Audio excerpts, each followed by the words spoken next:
Welcome back into Stamped Right NBA Draft Season 2, Episode 2. I don't know why we decided to split this into seasons.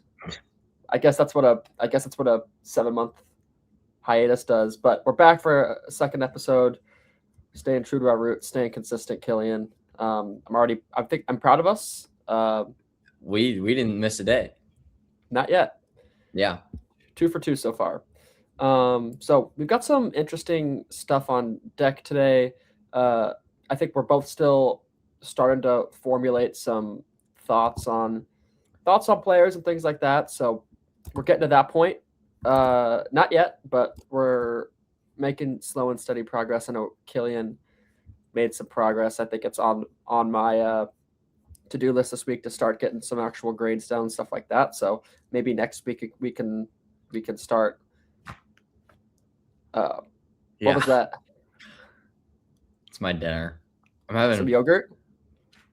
It's Ben and Jerry's. What's your favorite? Is that your favorite Ben and Jerry's flavor? No, my favorite's probably the Tonight Dough. That's a pretty good one. Or like the Stephen Colbert one. That's a good one too. Okay. This is chocolate chip cookie dough. It's all they had in the Ms. Market Central. I'm a chud. I was like, oh man. It was after I got done editing my true false story. I picked this up to have later tonight because I have some extra dining plan money. So I picked up this ice cream and I brought it home later tonight. And I get home at 4:30 or 5. And I'm like, bro, I fell asleep until 8:30. That's the third day this week I've done that where I'm going to be up all night again. Yeah. And fuck forward last night. That screwed me. What was that? I forgot about it. Yeah, I forgot about it.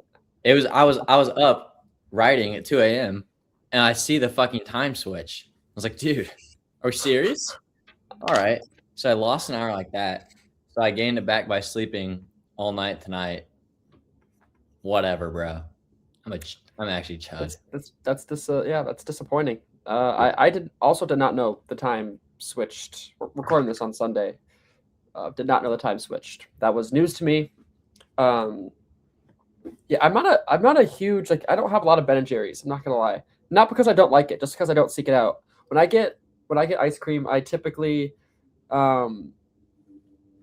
the $1 things at Aldi. Yeah. Well, it's usually chocolate chip cookie dough. Yeah, so that's a good flavor. I just get the Ben and Jerry's because I have dining plan money to use, so it's that's valid.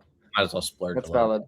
That's valid. Well, that actually kind of prompts my question of the day for today. Because earlier today when for lunch I got Wendy's and I tried that new Thin Mint Frosty, Thin Mint Fusion Frosty, and oh my god, is it good? It's heavenly. It's so good. Okay, yeah. So that kind of prompted my question of the day with my favorite fast food restaurant, because I mean, now let's be real, living directly right next to a Wendy's does not help the case at all. Okay, for those of you who don't know, we're just gonna dox ourselves here. Let's go ahead. I literally live directly above a Wendy's. I share the building. It's I can smell the burgers. It's right here. And Michael's 2 feet away. You take a step outside and Miss Wendy is calling your name. I'm probably so.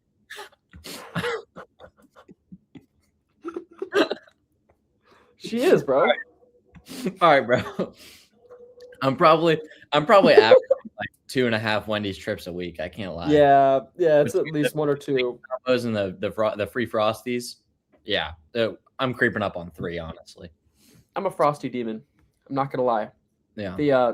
The chocolate Oreo fusion one, it's dangerous, and the Thin Mint one is lethal. So that goes into answer my question that Wendy's is by far my favorite fast food right now. I think it's a convenience thing. Yeah, that's fair. But yeah, top of the list. Do you have any extra thoughts? I mean, as far as quantity, Wendy's easily. I just said I go there 2 or 3 times a week because it's right here. So it's not even close. Dude, Mort's has got to be up there for me if we're going quantity. It's not by far not even close to the best, but I eat that shit 4 days a week. So Mort's has got to be up there. I think if I had to pick what my favorite was, I'm probably rolling with Popeyes. I go to Popeyes. I get some mac and cheese. I get a 3-piece combo. Usually, I get a breast and 2 legs, and I get a chicken sandwich. Okay. That's the order. It's I can't great. I can't say I'm all that tapped in to Popeyes, if I'm being completely honest with you. Not out of me not liking it, out of just more out of I think the convenience, because it is not particularly close to where I mean it's like a 5-10 minute drive. Not as So close as a 1-minute walk though. yeah, exactly. Like Chipotle too, like that's lethal. I'm not a big like it's fine. I've just never, it's fine. Do It's fine food. I do love like listen, like for me, the being able to get ice cream with a meal is like that's like a real important part for me. So like Chick-fil-A, Sonic, I guess McDonald's, and Indy. Yeah, I actually haven't had one in a minute. You saw I had like a little last incident, I right? did, yeah. Yeah. Your first one? It was technically my second. Technically your second. Okay. So it was like I went there and I ordered my food, right? And they gave me my first Shamrock at the window. And I only ordered 1 Shamrock, to be clear. I didn't order 2. I ordered 1. And so that they send me to the first window, I pick it up, and then I go to the second window to like get my food, and they're like, "Go park in the spot. We'll bring it out to you." You know, they never fucking give you your food when they do that. So No. I go and park in the spot, and then I wait like 15 or 20 minutes. Yeah. And I'm like, dude, I'm usually not a type to do this, but I just like walked in. I was like polite about it, but I was like, hey, like I haven't got my food. It's been like 20 minutes. There's like 10 cars that went after me. Like, can I get my food? Yeah. And they're like, yeah. And then like they gave me my food. They're like, did you get your shake yet? And I was like, no, I got my shake already. That's smart. That's really smart. So I got a second shake, and I was like, I didn't get one. So I got a second one. I get home, I eat my meal, I eat my first shake, and then like 5 hours later, the same night, I'm like, you know what? Double down. I want the second shake. And I'm sitting in my chair, the same chair I'm in now, actually. And I think I was playing 2K, and I like picked up my phone, and I dropped my phone, and it knocked the shake over, and it spilled all over my floor. There's like green all over my floor, and it's terrible. Like the sins of my gluttony caught up to me. You win some, you lose some. I'm losing all of them. I was playing 2K right before this. I'm in year 4 of a Bulls rebuild. Who'd you draft? Year 1? I had the 10th or 11th pick, and I drafted Yaxel. Okay. That's your Billy pick. Yeah, I have to like low key. Well, one, I cheated a little bit, and I don't know if this is cheating, but I did go through and change shot tendencies because I don't consider that cheating. Because Buzelis just does not develop in the game because his initial tendency is at like 40 or 50. So yeah. I did that, and like he's finally like he's like a star. And then I was rolling with a lot of my young guys for a while. I'm like trying to get Noah involved and splitting Noah and Yaxel at the 4. And then I traded for Yves Misi at one point. I think he was maybe a Patrick Williams trade. He had to go. And then I also ended up signing Derek Lively, who is now my starting center. And then I traded I had Trey Murphy for like half of a season. I made like 3 separate trades with the Pelicans. At 3 different seasons, and I ended up getting Zion in year 4, and I'm in the middle of losing game 6, I think, of the Eastern Conference Finals to the Pistons as a 4 seed. So interesting stuff. And also Dillingham develops really well. So yeah, that's pretty cool. Good. Yeah. He's like an 86 overall year 4, so pretty cool stuff. Yeah. Let's talk about some actual basketball now. Not video game basketball. Shift into a couple topics. Just a little callback to last week. We were talking about Trae Young, and it was funny enough that the first game he was supposed to play, he got ejected. Right? That was that game. No, he played a game. He played today. What you're thinking of is he got ejected the game before he was supposed to play, and then he played against the Jazz on the 5th, and then he played against the Pelicans today. Okay. Well, regardless, I mean, not that there's 2-game debut now. Yeah, not that there's much to say, but I guess just for the sake of the callback, first game, he had 12 points, shot 4 for 9 from the field. Today, he had 17, 8 assists, 4 boards, 4 turnovers, shot 4 for 6 from the field. So nothing crazy, but he's playing now. They lost both of those games to Utah by 10 and New Orleans by 20. So those aren't exactly teams you want to lose to. He's running pick and rolls with Julian Reese. Who all power to him, but shout out to Julian Reese, by the way, because that 18 and 20 was sick. Yeah, so unnecessary. Example, but they're playing unserious. It's like Trae Young and half the G League team, and then a couple of the first round picks of the last 2 years. The roster for next year, but the starters in that Jazz game were Leaky Black, Julian Reese, Trae Young, Bilal Coulibaly, and Trey Johnson. And Anthony Gill played 34 minutes off the bench. Mm-hmm. So do with that what you will. And then I will say, I think the thing I'm most interested to see is does Trae Young playing not just completely demolish any chance Trey Johnson has of succeeding? Because I struggle to find a scenario in which the Wizards are trying to win games and can play both of those guys at the same time, because they're both cones. Yeah. I mean, I think in a lot of ways it hurts a lot of the development of a lot of the young guys. I mean, we talked about Bub last week, and obviously that's kind of done if you trade for Trae Young. Trey Johnson's another good example. And then I feel like even Keyshawn George doesn't particularly help a ton either. So I don't know. Still, it's not any more or less weird than it was a week ago. Just thought we'd come back to it a little bit. Moving forward, the Boston Celtics got a guy back as well. They got Jayson Tatum back. I think he's played 2 games.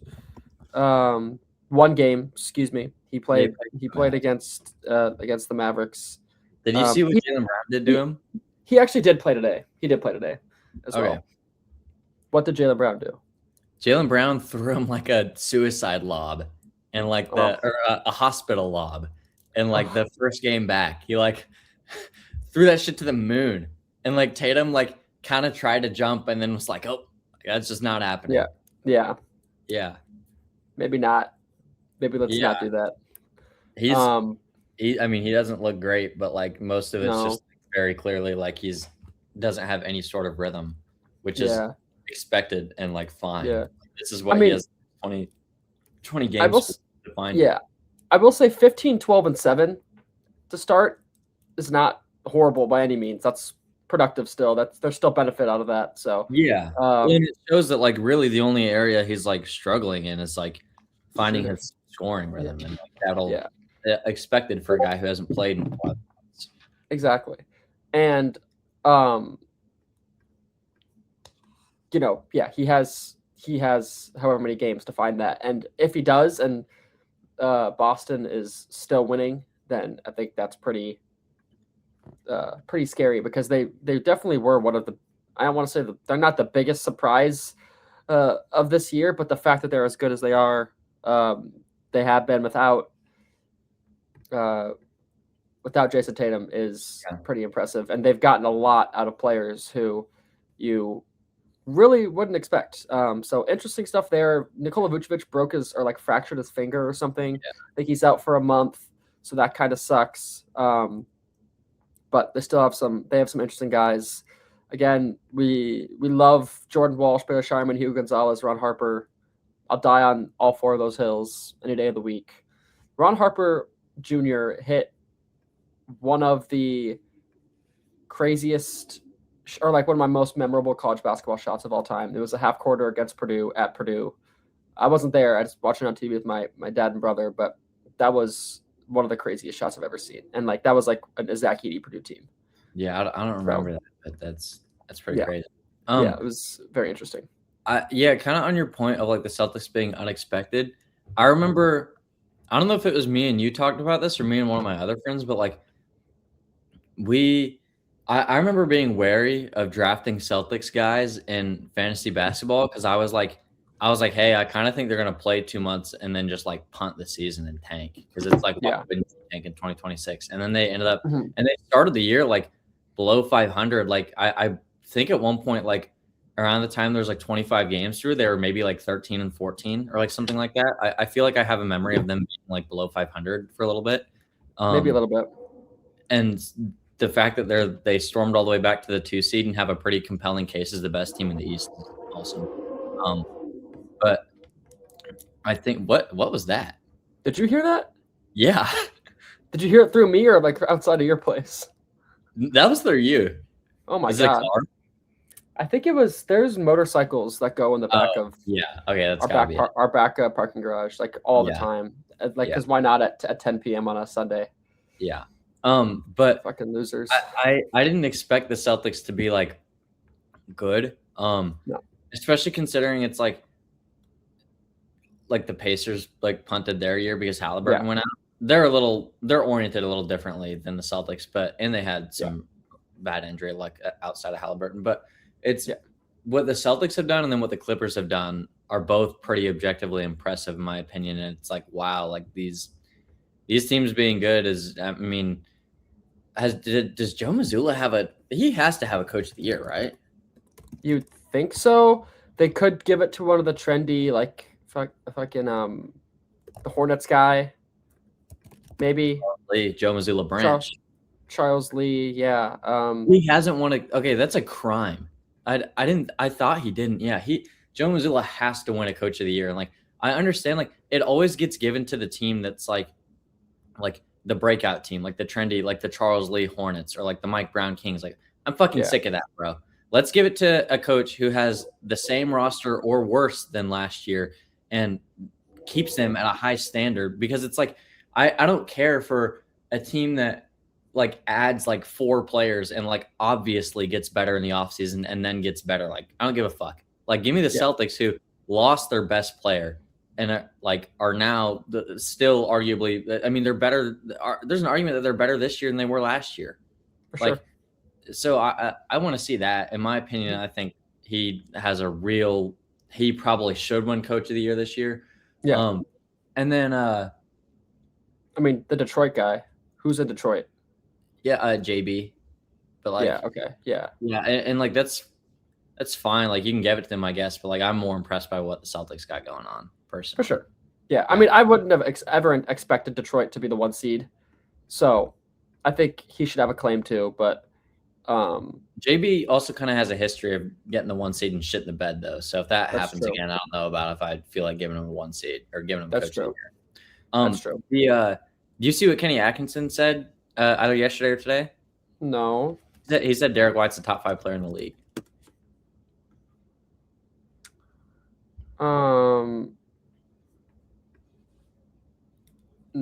No. Okay.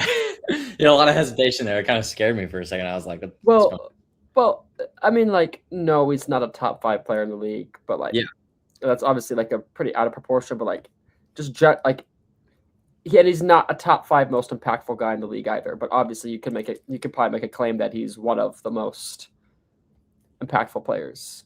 Yeah. On any team, but not a top whatever player. That's insane. I think if his case is like he's the best player on the Celtics and the Celtics are the best team in the East, then like I get that. But also like that's just a really well coached team. Like Derek White's probably a top 25, 30 player, but he's not top 5. Like they're just a really good unit. 100%. Like they have a bunch of guys who are good. Yeah. So that's masterclass in drafting and development. They're finally starting to get something out of some of those guys for sure. They have a lot of guys who kind of took a while to come around, but they did. Like Walsh was like nothing the last 2 years, and Kata is in like year 4, year 5, and is like you saw flashes of it in summer league like 2 or 3 years ago, and then you saw kind of flashes of it last year when he got there of like, oh, he can play some spot minutes if we need him to. It's like no, he's just the full. He's here now, so that's cool. And then Ugo obviously is like, I mean, he's instant, but I didn't expect that to be instant. No. They accelerated that a lot. I remember people like the draft profile on Ugo was like, what does he even do? It's like, well, he does everything now. So That was probably my draft profile on him too, honestly. I think it was. I think we were the ones who said that. Yeah. I mean, it's not. It's hard to really discount that, but I mean, yeah, he was averaged 2 points a game in Barcelona or Real Madrid, whichever one. Yeah. I had him at 59, so yeah, I had Max Shulga way higher than him. Dude, well, I had Amari Williams way higher than him. So I also had Amari Williams at way higher than him. Yeah. Yeah. I want to see where Ugo was on my board now. I gotta find this. Yeah, out of all the Boston guys, Amari was 37, Shulga was 38, and then Ugo was 59. So let's see. I had Amari at 24, and I'm still holding that hope on that. So I didn't have Max Shulga in my top 60, and I had Ugo at 40. So I think I was a little higher on him than yeah. But yeah. You know what? Like every guy after Ugo, I think I feel good about having him ahead of, besides maybe Yegor. But yeah. You know, there's a couple guys in this rookie class that are like so interesting that have like gotten like somewhat decent minutes. One that is the Knicks guy, Diawara. Yeah. Like I saw a tweet a couple days ago that was like he's like one of the first players I've ever seen that doesn't have a build. Like he doesn't have an archetype because he's just like so weird. And I've only seen him play like a couple times, but just like such an odd player. Who else? I mean, yeah, like Will Richard, I think you probably could have predicted that he was going to be impactful. Yeah. Like Nemhard is another one that's pretty interesting. So I know Javon Small got a little bit of run last week for the Grizzlies. So there's been some. I think Meshack got a little bit of run for the Grizzlies. Yeah, he was playing the 5 a little bit.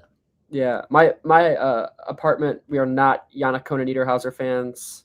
No, and the fact that he's literally just like he's just Jackson Hayes. Like it's the same thing. Like he's fine. He'll give you on a serious team in a serious game, he can give you 12 minutes if that. Situation. And no hate on Jackson Hayes. We can hate on him. He's an abuser. Yeah. That's a really good point that I forgot about. Maxine right now is like number 5 on the Rookie of the Year voting, and it's purely off counting stats. Because like, bro, my pre-draft comp for that guy, I'm looking at it now, was Frank Kaminsky, and I couldn't feel better about that today. Yeah. Like he bro, like he would be fried in a playoff setting. Like I don't care that he's averaging Maxine right now. Oh yeah. Like, I don't care that he's averaging 12-7 on the worst team in the last 5 years of the NBA. Like, I don't care. Or I guess not 5 years. That Pistons. No, they're bad though. But like, they're real bad. The worst team in the NBA this year. But like, I don't care what Maxine right now is doing. Like, Precious Achiuwa is averaging like 20 in the last 8 games for that team. And you think I should care about what any player is doing there? Yeah. Did you see Russ go after that reporter? Yeah. I mean, I have been following. I what he means, I don't follow enough. I don't follow the team enough to know like the context behind what he was saying. You know, I'm just based off what the last like 5 years have been like with Russ. I'm gonna assume that it was people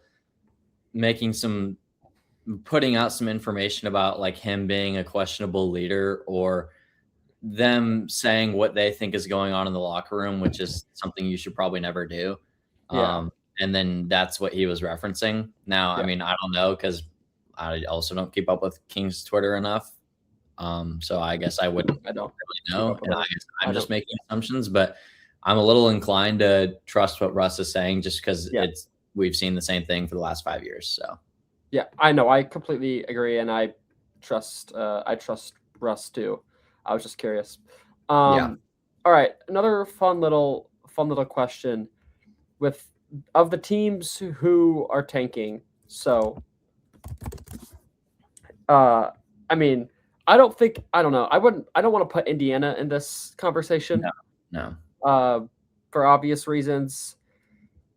Washington, Brooklyn, Sacramento, Utah, New Orleans. Do we want to put the Bulls in there? Yeah, I mean they've lost like they've won like 2 of their last 4 teams. Yeah. So out of those teams, not including Indiana, because obviously Indiana of those teams has the best future moving forward for pretty obvious reasons. But of these teams, which do you think has the brightest future? I think it's kind of hard. Honestly, like, yeah, kind of hard to pick. I'll let you go. I'll let you share your thoughts first. For me personally, I feel like it kind of clearly has to be the Mavs, just because they have Oh the yeah, best player out of any of those teams, and it's not yeah, particularly close. Um, like that, like having Cooper Flag, who's already like a top 45 guy, and he's like 18 or 19 years old or whatever he is, and there's that, and then you have Lively, who was good last year, and you have a Mohamed Cisse, who's, or I think that's how you say his name, Cease maybe, is he's been really good these last Cisse, years. yeah, You have Ryan Nemhard, who like for a, I mean, he's fine for what he is. Like that's a guy who can maybe play minutes, which is like yeah, cool. Max Christie's a pretty solid complimentary yeah. guy, and then even Najee coming back, Marshall's Najee Marshall's playable. PJ's like playable. there's a world where the Mavs are like good again next year, Yeah, like depending on the leap that Cooper takes and what they do in free agency, like, yeah, or they could trade guys like Najee and Kyrie and PJ and Gafford and just keep going young and just let like Cooper and I would imagine they draft a guard with whatever pick they have, given how loaded the guard class is this offseason. So like yeah, let's say like hypothetically, like you roll in the next year, like at the start of next year, and your starting lineup is like Kyrie, Max Christie, Cooper Flag, PJ Washington, and Derek Lively, and you have like Kingston Fleming's off the bench. yeah, Like, that's pretty good. Like I really like that. for Um, sure. Yeah, yeah. getting So I think they're Kingston. Yeah, my one.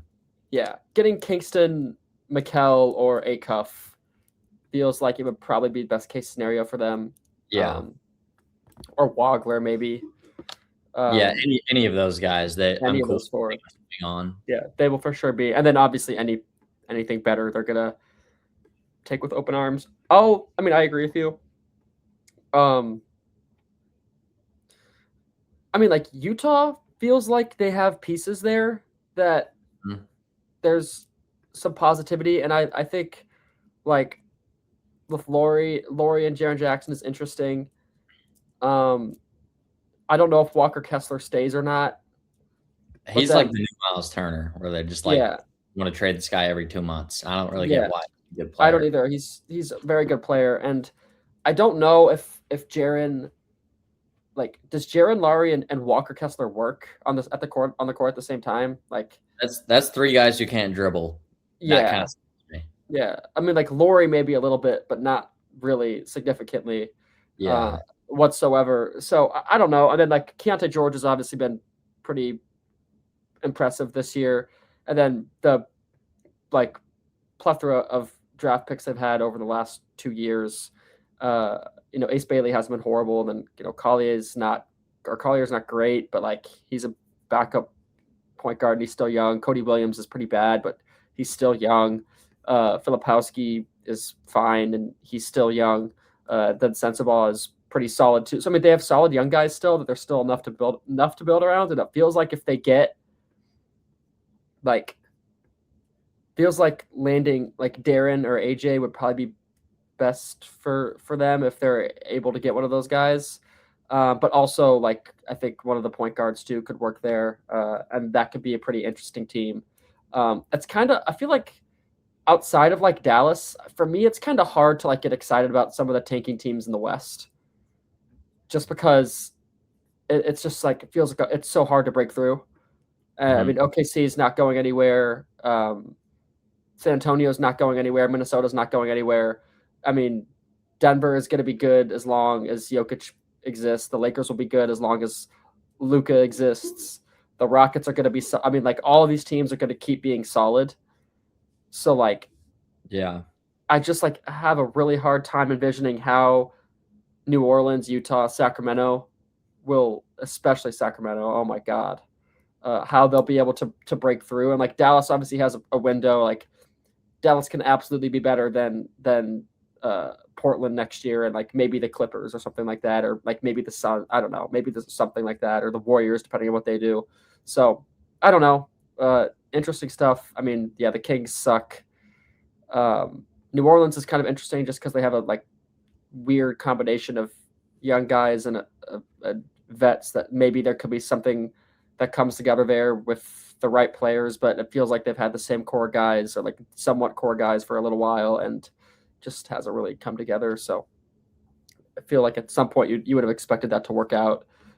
Obviously, Brooklyn, Chicago, Washington feels like Brooklyn and Washington have young guys, but like, can they really break through? And then Chicago's not going to do anything that they wouldn't normally do. So I don't know.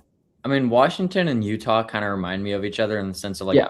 they're locked into what they have for next year. Like they're going to tank this year, but like next year, like they're clearly trying to compete. And I think Washington has a better chance just because they're in the East and they have a little bit better of a team.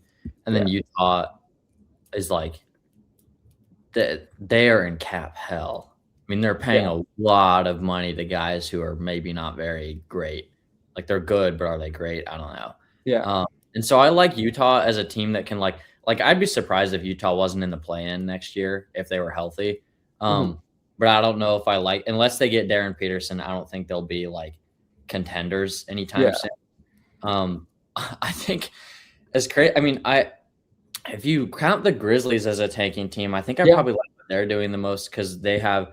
I mean, they'll roll into next year with a top 10 pick, Cedric Coward, Zach Edey, and then like find stuff around those three. Like if you nail your top 10 pick and your big three going forward is Edey, Coward, and that pick, I'm cool with that. Because then you have some complimentary guys in place like Jalen Wells. You've got Asante who's like fine, whatever. You've got a Pat Spencer, a Ty Jerome who are like stable guys to help out younger players. Like there's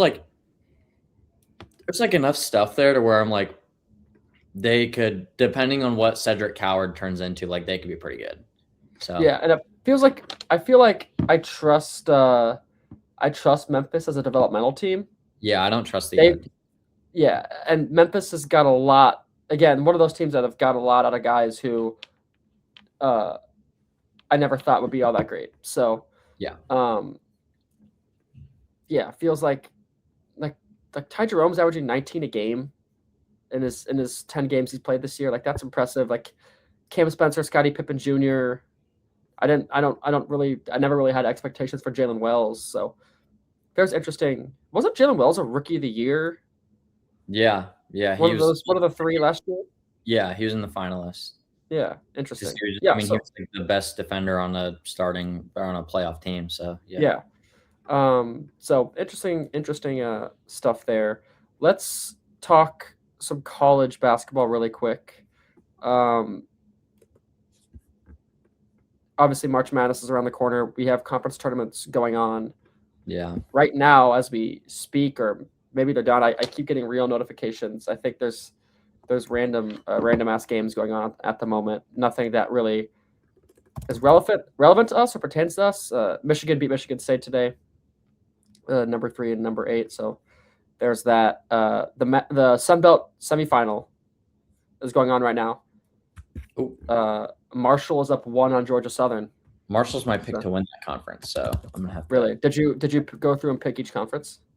Like in my head, I tried to pick some. I didn't fill out that Hutch Ball app though. I should have, but yeah.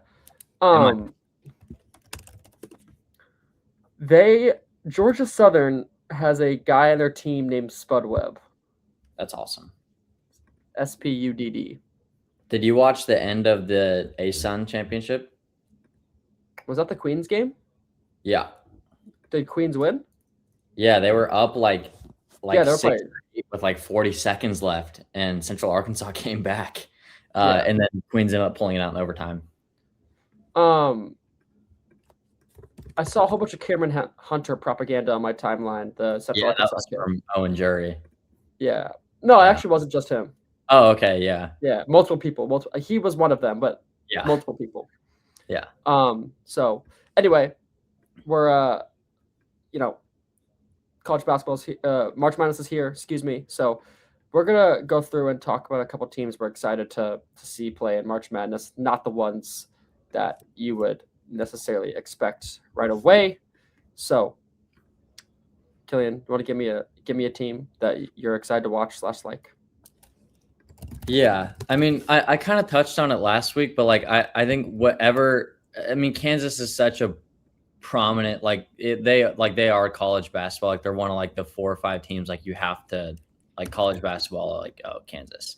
So they're up there for me, because like whatever happens with them is going to be interesting to see, whether it's they kind of fall apart early or because Peterson's hurt, or it's like they go on this big run with Peterson averaging 25 a game, or it's they go on this big run and he doesn't play. Like I feel like whatever happens with them is going to be really interesting. I really am curious as to what's going to happen, because I could see it like they're one of those teams where it's like, yeah, I could see Final Four. I could see them losing in round of 32.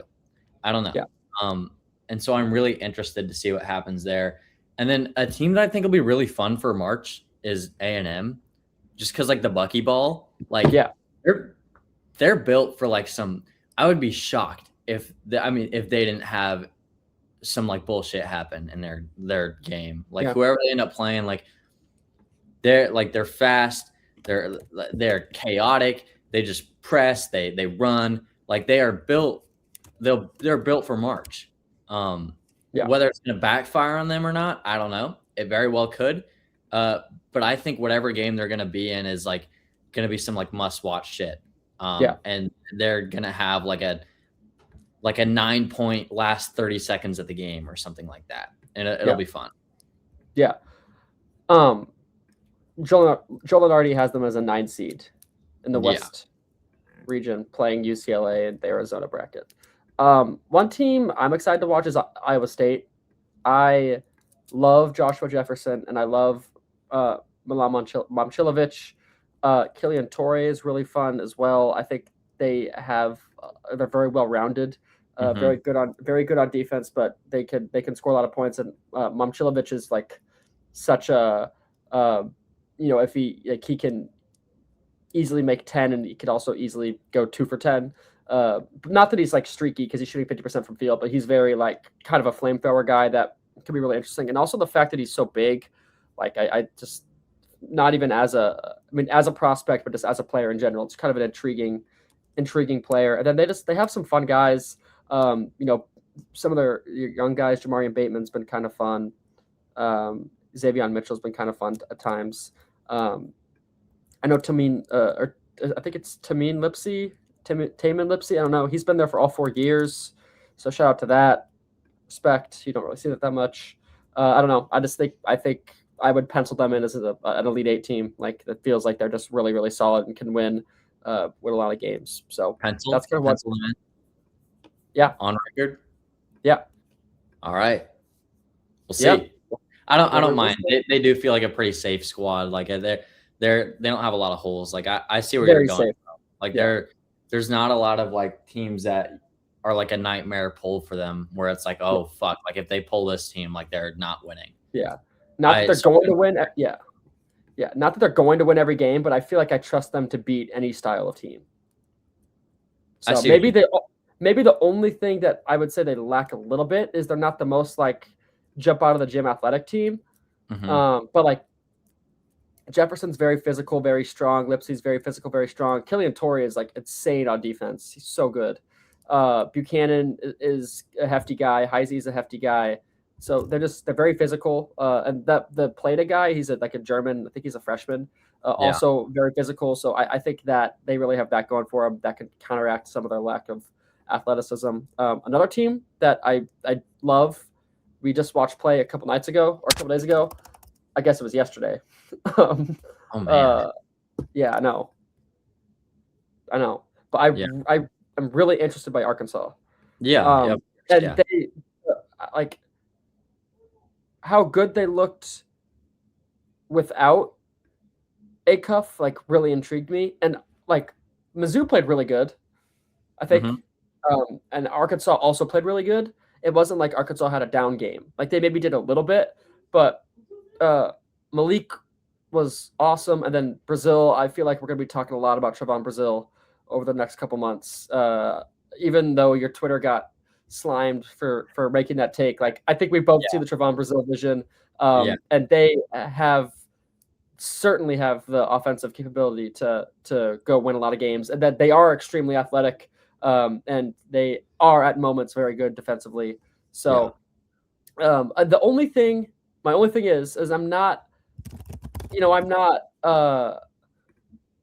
doubting Darius Acuff, and I'm not doubting Malik Thomas, but like I feel like it can be kind of a lot to rely on true freshmen in March. Mm-hmm. Well, that's not why they're. I mean, Darius Acuff is there to go to the NBA, so but obviously he's been incredible. So my only thing is that maybe they might not be the most experienced, but you obviously have Brazil and Richmond and Wagner who took him on a little bit of a run last year, I think. So I don't know. Arkansas is interesting. Is Carter? How long is Carter Knox out? Is he out for the whole season? He's out for the year. Yeah. Oh, man, that sucks. He's fun too. That would have been fun to have, but hey, DJ Wagner.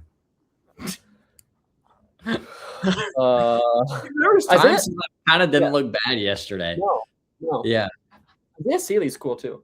Not that he's good to anything, but he's a guy who can play, and you're not like scared shitless of him being on the court. So. And also, like, they're a fun team. Yeah, Billy Richmond is really fun, but like, I don't know what his NBA future is like. He's kind of an interesting. Sorry, I cut Billy Richmond. You're good, Billy Richmond.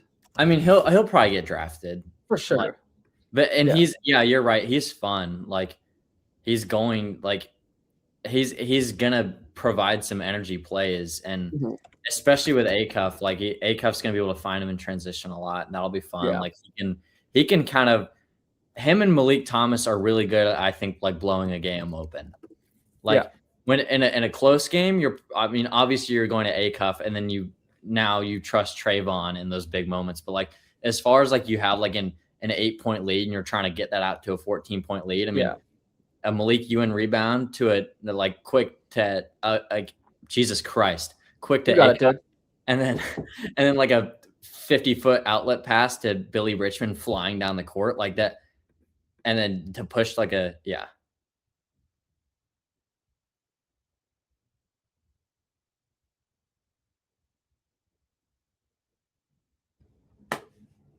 can hear me talking. Yeah. Was it Sean? Oh, be so for real. Yeah. Yeah. Sorry, what were you saying? But like it's like an 8-point lead, and like Ewan gets a big board, gets it to Acuff like immediately, and then Acuff fires like a 50-foot pass down to Billy Richmond, who just like yams it on the other end, and then they get a steal and do it again, and all of a sudden there's a 12-point lead, and the crowd is like roaring. Like you can see like, and then Malik Thomas, it's a big time 3. Like those two guys are kind of like the sparks as like, oh shit, like game's over. And so Arkansas just has like I feel really confident in their top 5 guys being like positive contributors in March. So I see where you're coming from, and I think they're really fun. And like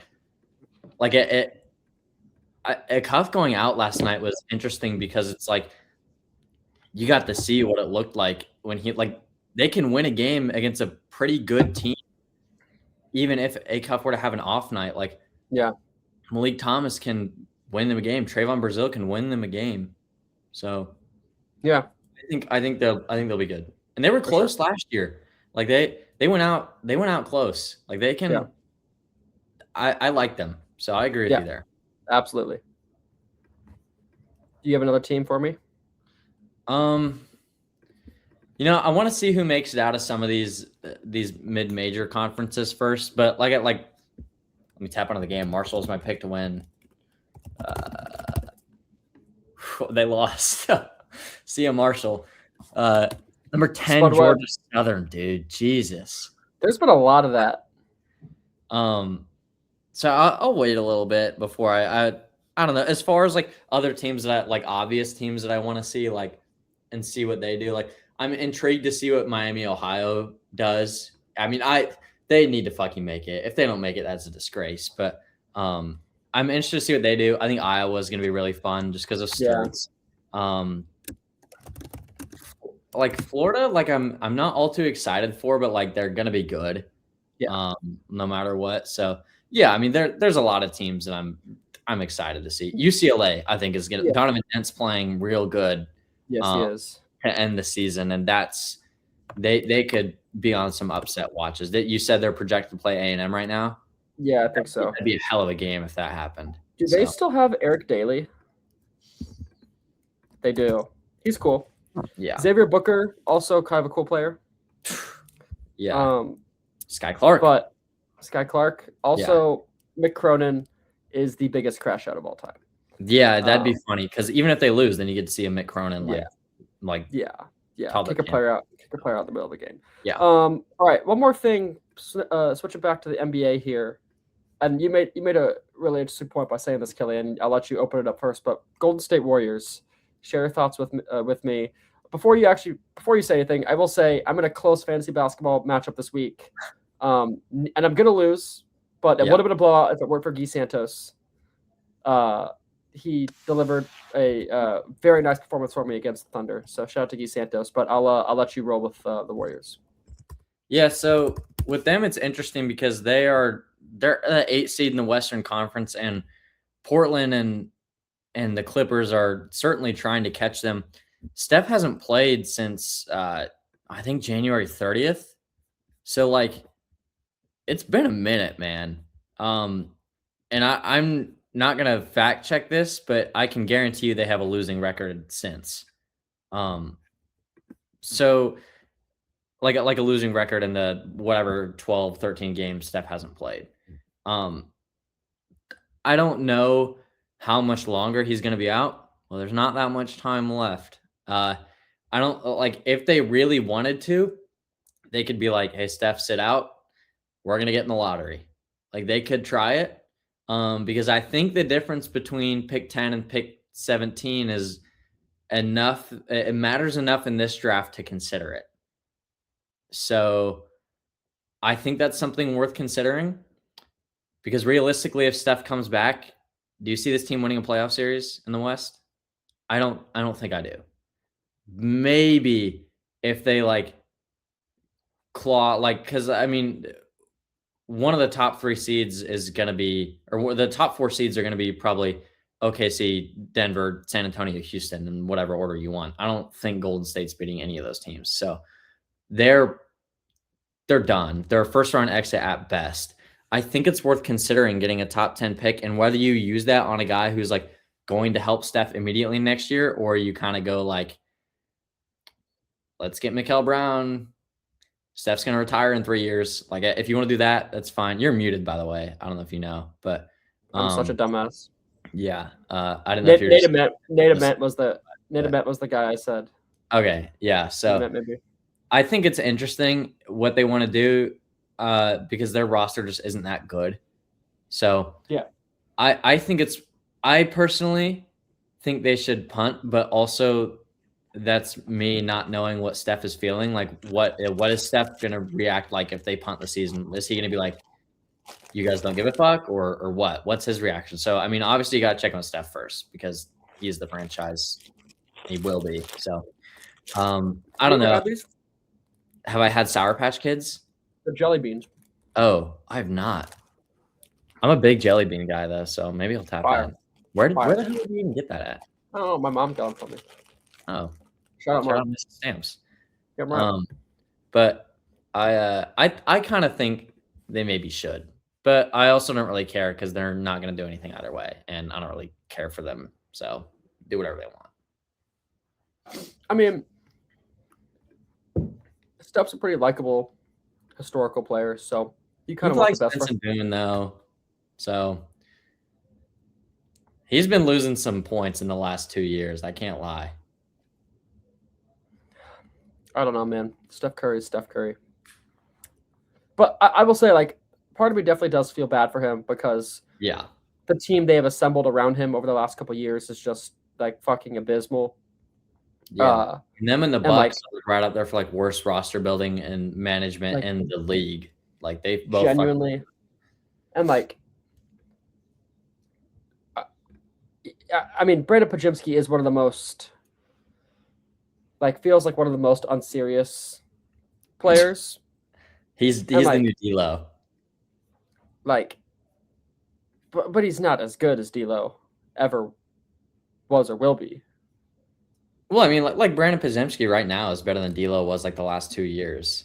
Well, yeah, but D'Lo was I'm talking about not Nets All-Star D'Lo. I'm talking about 2021 through 2025 D'Lo. That was the Mario Chalmers of the Lakers. Okay, that's fair. That's fine. Yeah, I don't know. I just Brandon Pajimski. I'm not saying he's the worst player ever, but he's not the answer. And then in terms of young players, who is there?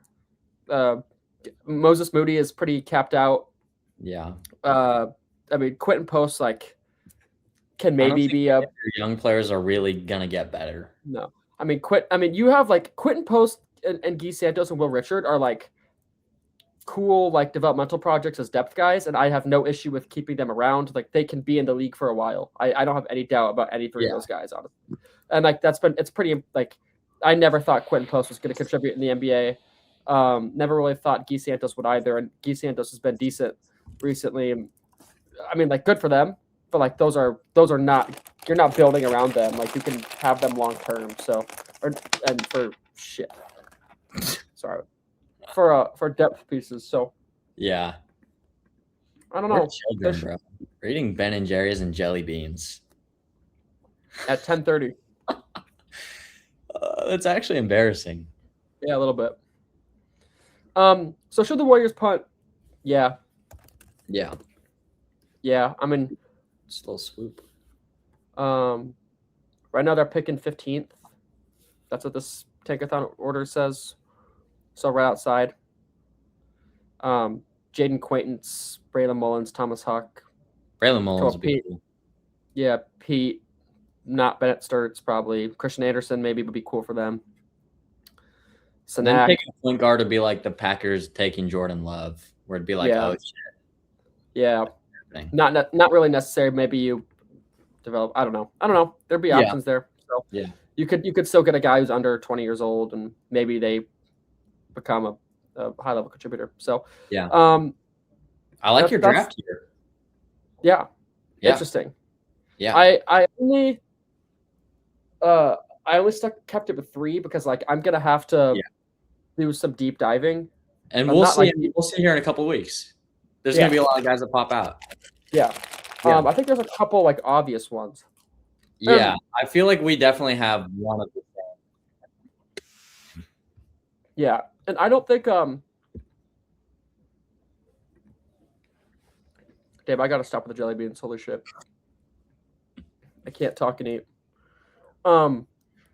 But they don't have to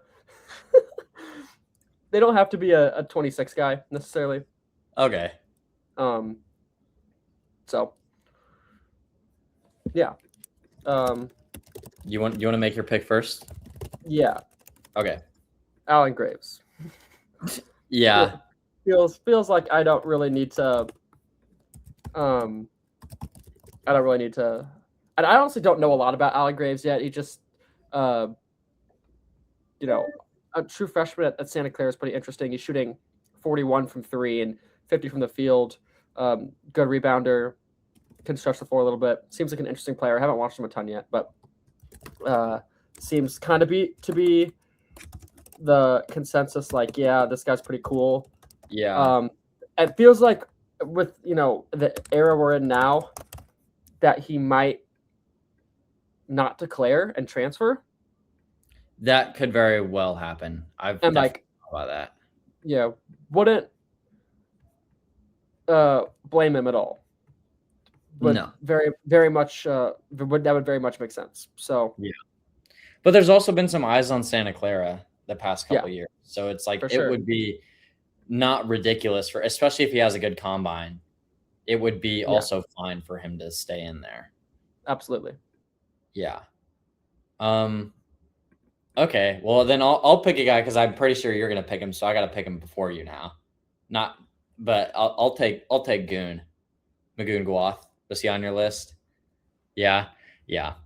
He was the first when I was writing for Draft Digest. He was the first 2026 guy to a profile on of I kind of like Magoon, and he didn't have the best season, but he has the same outlook as he did last year, where it's I like him as a project, and maybe he could be a fun double big option as a 4 who can rover and then knock down some open threes. I think he could be fun. I don't know how good he'll be, but I think he's a lot more interesting than a lot of other options. So how realistic do these picks need to be? They don't need to be very realistic. I mean, it's kind of throwing darts. Yeah, because Magoon Guath, I don't think he's gonna get drafted. To be frank, but Well, I'm gonna throw a mid-major name out there who has a lot of upside, but I would be beyond shocked if he declared this year. Yeah. I'm gonna roll with Larry Johnson Okay. Yeah. from McNeese, and let me just say, on the record, he was at Creighton last year. He redshirted. He transferred halfway through the season. He was one of the first people to enter the transfer portal last season. He like if what I heard was true, it's like the definition of character concerns. So that Okay. seems like something that needs to be addressed. But ridiculous athlete, like absolutely insane athlete. He's shooting terribly from the three. That's got to change. But really good athlete. Averages a steal a game. So there's some interesting stuff there on defense. He's just got to develop a perimeter jumper, and then maybe there'd be a lot more hope there. But I would be shocked if he didn't transfer up to someone that's not Creighton and make some noise and turn some heads there. So I'm gonna Yeah. roll with Larry Johnson. Okay. Yeah, that's a fun pick. I think my next guy, I'm gonna go with Cashy. I think it's either Casey or Cashy Nat from Sam Houston. Yeah. Yeah. Yep. I think he leads USA or Conference USA in steals per game. If not, he's like real high up there. And he's shooting 40% on three. It's low volume. It's 2 a game, but like I've seen worse volume. And he shoots damn near 80% from the free throw line. So I could see him being like a 38% shooter in the league. He's a tenured senior. I think he was at NAIA the last couple of years, but like he's a really good defender who's not a nothing burger on offense. And he rebounds a lot too, which is usually a good sign for like activity. He fucking 8 rebounds a game. So I like him as like if someone were like wanted to take a flyer on like a guy they envision as like a 3-and-D wing as like a late second round or like a UDFA, like he would be toward the top of my list there of like, yeah, go get like about like kind of what happened like Chris Mannion last year. Like, yeah, go get Cashy Nat. Like that's a fun guy to have. Like especially if you have like a superstar centric team like a Warriors or like a Luka Lakers or like a Jokic Nuggets, like go get this guy who's gonna do the dirty work and not be a nothing burger on offense. Yeah, I agree. Yeah, he was kind of the hot commodity name in NBA draft Twitter there for like Oh, really? a couple weeks or so. Yeah. I've been off of draft Twitter for a while. Yeah, no, his name was popping up a lot, like probably Okay. 4 or 5 weeks ago. Yeah. So, Okay. I have one more name that I think is pretty interesting. Also seems like a guy who would probably benefit from a transfer. Yeah. His name is Nolan Minnesal from St. Thomas.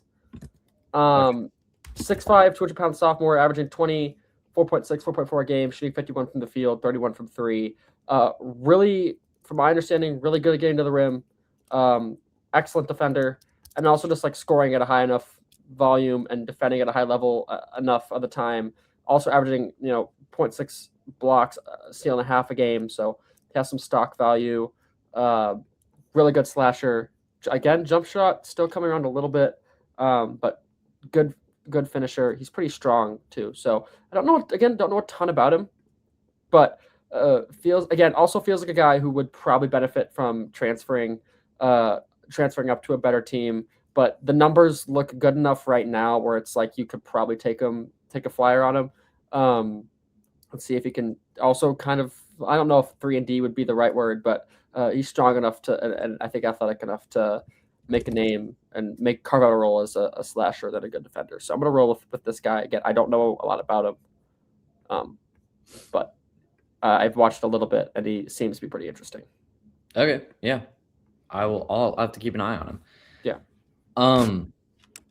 My last guy, I think I'm gonna roll with Roman Doman. I think it's how you say it, which sick name. Maybe it's Damon. I don't know. He's French. It's probably Damon. Oh my God, I've seen this guy. Murray State. Yes, yes, yes, Yeah. yes. He's intriguing. Like I'm not nice jelly beans, man. I'm not totally sure what he is. What? Like I don't know, but he's a guy that I think can go be like a connective piece. That assist to turnover ratio is not pretty. It's negative. So that's something. Um, and he's 6'9" and averages 1 or 0.1 blocks per game. So that's also something that isn't very enticing, but he's also 6'9" and averages 14 a game. And I think had over 18 and like 4 of his last 6 or something like that. And he shoots 38% from 3 on like pretty solid volume. So he kind of took on a bigger role as the season went along. And I think also he's not a 2026 guy and should probably transfer up. But like if he doesn't, then I don't hate him as like a hey, I'm gonna take him and we'll stash him in the G League for a little bit. Especially if it's a bad team. Like I like him as a guy who, if you're a bad team, take him, and then maybe by the time you're competing in 2 or 3 years, like he's ready and he's like a rotational guy. Just because the size and the shot and like the not being nothing if he has the ball in his hands like that, it's worth it. I'm not really sure what he is, but like there's a world where he turns out being like a pretty solid point forward ish. Yeah. But he does suck on defense, so there's that. Absolutely, yeah. But that's gonna happen with most of the white guys at mid-major, so it's fine. I'm trying to think if there's like names we missed. The Gonzaga guy, Mario Saint Superi. I don't know if you know who that is, but he's decent. I mean, Graham Ike on Gonzaga is also he's a vet, but he just can't really shoot. So there's that. I feel like Miles Bird. Yeah. He's kind of snuck it up this year, though. Yes, he's been. I was hoping for a lot more of him. Yeah. So Dre Gibbs Lawson has had a real fun like spark plug season. Oh yeah. Like he could be like a dude who's like comes off the bench and gets you like 15, like a campaign. Like every once in a while, he just has like a solid game. For I sure. could see. Other than that, I can't really like. There's no one. I don't really think there are going to be any like sneaky. We didn't get a whole lot of opportunity in our non-con slate for the Mizzou games. Not a whole lot of guys came through that I was like intrigued by in those mid-major. It was a lot of SWAC teams, and like not even particular. Like I guess like Jacoby Hetty from Bethune-Cookman is like interesting, but I think we talked about it in the last episode actually. I think we did. But there wasn't a whole lot of SWAC guys that I was like remember seeing in person and being like, whoa. It was a lot of like undersized guards who were just taking a lot of pull-up jumpers and like making some of them, which that's usually not a recipe.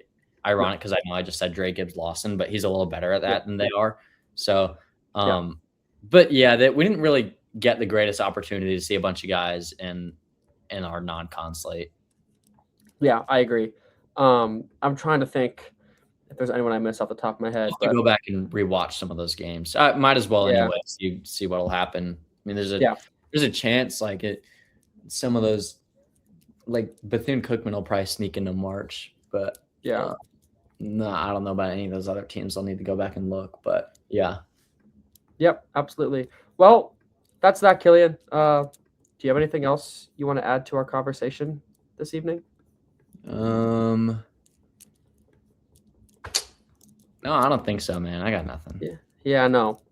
Thoughts are running low right now. I guess by the time we record next time, we will know the March Madness bracket. So feel like we'll be able to tap into that a little bit. And that's exciting. Obviously, conference tournament week is usually a pretty fun one. And there's going to be a lot to break down. And I think we will start to see some of those kind of sleeper guys come around a little bit. So we'll be keeping an eye on everything.